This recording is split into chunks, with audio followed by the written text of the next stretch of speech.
বিয়ে করেছেন ১.৫ মাস আগে, এরপর বাসর করেছেন, একসঙ্গে কাটিয়েছেন বহু রাত। তবে দীর্ঘ এই সময়ও বুঝতে পারেননি তার নববিবাহিত বউ কোনো মেয়ে নয়, সে আসলে একজন ছেলে। চাঞ্চল্যকর ও অবিশ্বাস্য এমন ঘটনা ঘটেছে রাজবাড়ীতে। স্বামী মাহমুদুল হাসান শান্ত রাজবাড়ীর গোয়ালন্দ উপজেলার ছোট ভাকলা ইউনিয়নের বাসিন্দা। শান্ত জানতেন তার বিয়ে করা বউয়ের নাম সামিয়া। আসলে প্রকৃতভাবে সামিয়ার আসল নাম মোহাম্মদ শাহিনুর রহমান। সে চট্টগ্রামের আমতলা ঈদগাহ বউবাজার এলাকার আবুল কাশেমের ছেলে। স্থানীয় ও পারিবারিক সূত্রে জানা গেছে, শাহিন সামিয়া নাম করে ফেসবুকে দীর্ঘদিন প্রেম করার পর ২০২৫ সালের ৭ জুন শান্তর বাড়িতে চলে আসে। এরপর পরিবারের সম্মতিতে এলাকাবাসী মৌলভী দিয়ে তাদেরকে বিয়ে করিয়ে দেন। তারপর থেকে নববধূ হিসেবে শান্তর পরিবারে বসবাস করতে থাকে সামিয়া তথা শাহিন। এর মধ্যে কখনো কেউ কল্পনাও করতে পারেনি তাদের পরিবারে নববধূ হিসেবে যে বসবাস করছে সে একজন ছেলে মানুষ। তবে নানা কারণে সম্প্রতি স্বামী শান্ত ও তার পরিবারের অন্য সদস্যদের মধ্যে তাকে নিয়ে সন্দেহ তৈরি হয়। কারণ বিয়ের পর থেকে শান্তর স্ত্রীর আচরণ সন্দেহজনক ছিল। তার কাছে গেলেই সে বলতো, আমি এখন অসুস্থ, ডাক্তার আপাতত কাছে আসতে নিষেধ করেছে। এটা নিয়ে স্বামী শান্তর মনেও বেশ কিছুদিন থেকে সন্দেহ তৈরি হয়। এক পর্যায়ে গত ২৫ জুলাই শুক্রবার পরিবারের লোকজন ও স্থানীয়রা নিশ্চিত হয় নববধূ সামিয়া একজন ছেলে মানুষ।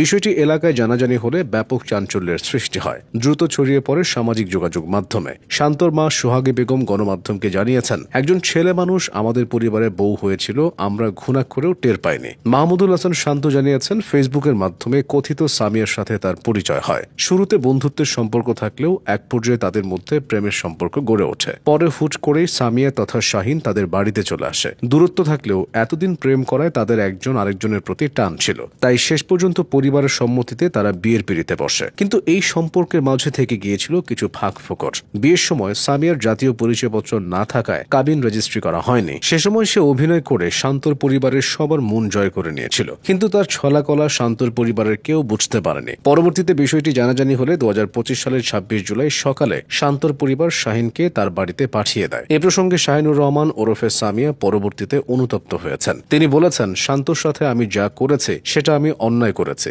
এটা করা আমার ঠিক হয়নি। তিনি আরো জানান, তার হরমোনজনিত শারীরিক সমস্যা আছে, তাই নিজেকে মেয়ে ভাবতে ভালো লাগে তার। ছেলে হয়েও মেয়ে সেজে বিয়ে করার ঘটনা দেশে এটাই প্রথম নয়। সমাজে এখন এটি আর কেবল গল্প বা সিনেমার কল্পনা নয়, বাস্তবে কিছু কিছু ক্ষেত্রে এমন প্রতারণা সামনে আসছে। এটি একজন ব্যক্তিকে ঠকানোর বিষয় নয়, বরং পুরো পরিবার এবং সমাজকেও এক ধরনের প্রতারণার জালে জড়ানোর অপচেষ্টা। সাধারণত এসব প্রতারক দীর্ঘদিন ধরে নারীর সাজে জীবনযাপন করে, সামাজিক যোগাযোগ মাধ্যমে সম্পর্ক গড়ে তোলে এবং ধাপে ধাপে বিশ্বাস অর্জন করে অবশেষে বিয়ের মতো গুরুত্বপূর্ণ একটি পদক্ষেপ নিয়ে ফেলে। এ ধরনের প্রতারণার পেছনে বিভিন্ন উদ্দেশ্য থাকতে পারে। অনেক সময় দেখা যায় অর্থনৈতিক লাভের আশায়, আবার কারো ক্ষেত্রে এটি হতে পারে মানসিক বিকৃতি বা নিজের লিঙ্গ পরিচয় নিয়ে গভীর দ্বন্দ্বের বহিঃপ্রকাশ। রাজবাড়ীর শাহিন তথা সামিয়ার ক্ষেত্রেও সেটা হয়েছে।